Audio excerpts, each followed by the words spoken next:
Hi Year 3, hope everyone's really well. Well, we're back working from home, a lot of you, some of us are still in school. Our what we're looking at this term is going to be the ancient Greeks, and we're also going to be looking at Greek myths, okay, in literacy.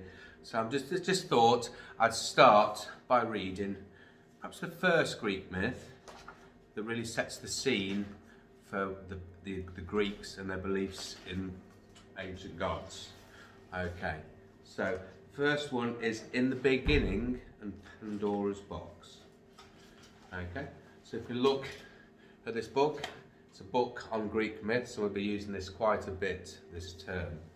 Okay, at the very beginning, the gods ruled over an empty world. From their home on Mount Olympus, where they lived in halls of sunlight and cloud, they looked out over oceans and islands, woodlands and hills. But nothing moved in the landscape because there were no animals or birds or people. Zeus, king of the gods, gave Prometheus and his brother Epimetheus the task of making living creatures, and he sent them down to live on Earth.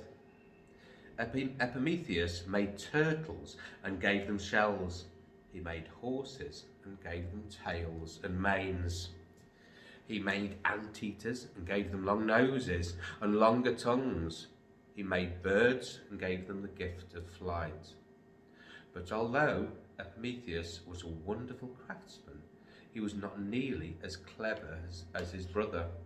So Prometheus watched over his brother's work, and when all the animals and birds and insects and fishes were made, it was Prometheus who made the very last creature of all. He took soil and mixed it into mud, and out of that he moulded first man. I'll make him just like us gods, 2 legs, 2 arms, and upright, not crawling on all fours. All the other beasts spent their days looking at the ground, but man would look at the stars. When he'd finished, Prometheus was very proud of what he'd made, but when it came to giving man a gift, there was nothing left to give. Give him a tail, said Epimetheus, but all the tails had gone. Give him a trunk, Epimetheus suggested, but the elephants already had that. Give him fur, said Epimetheus, but all the fur had been used up. Suddenly, Prometheus exclaimed, I know what to give him. He climbed up to heaven, up as high as the chariot of the sun, and from the rim of its bright wheel he stole one tiny sliver of fire. It was such a very small flame that he was able to hide it inside a stalk of grass and hurry back to the earth without any of the gods seeing what he was up to. But the secret could not be kept for long. Next time Zeus looked down from Mount Olympus, he saw something glimmering red and yellow under a column of grey smoke. Prometheus, what have you done? You've given the secret of fire to those mud men. Bad enough that you make them look like gods. Now you go sharing our belongings with them. So, you put your little mud people before us, do you? I'll make you sorry you ever made them.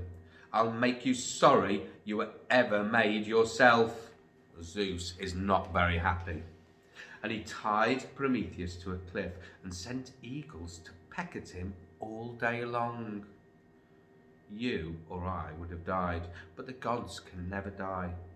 Prometheus knew that the pain would never end, that the eagles would never stop and his chains would never break.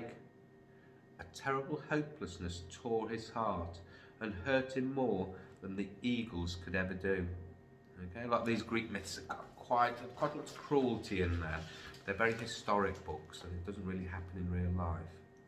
Zeus was just as angry with man for accepting the gift of fire, but you would never have thought so. He was busy making him another wonderful present. With the help of the other gods, he shaped first woman. Venus gave her beauty. Mercury gave her a clever tongue. Apollo taught her how to play sweet music. Finally, Zeus draped a veil over her lovely head and named her Pandora. Then, with a grin on his face, he sent for Epimetheus, who was not quite clever enough to suspect a trick. "Here's a bride for you, Epimetheus, a reward for all your hard work making the animals, and here is a wedding present for you both. But whatever you do, don't open it." The wedding present was a wooden chest bolted and padlocked and bound with bands of iron. When he reached his home at the foot of Mount Olympus, Epimetheus set the chest down in a dark corner, covered it with a blanket and put it out of his mind. After all, with Pandora for a bride, what more could a man possibly want? In those days, the world was a wonderful place to live. No one was ever sad. Nobody ever grew old or ill. And Epimetheus married Pandora. She came to live in his house, and everything she wanted he gave her. But sometimes when she caught sight of the chest, Pandora would say, "What a strange wedding present. Why can't we open it?" "Never mind why. Remember, you must never ever touch it." Epimetheus would reply sharply, "Not touch it at all, do you hear?" "Of course I won't touch it. It's only an old chest. What do I want with an old chest? What do you think's inside?" "Never mind what's inside. Put it out of your mind."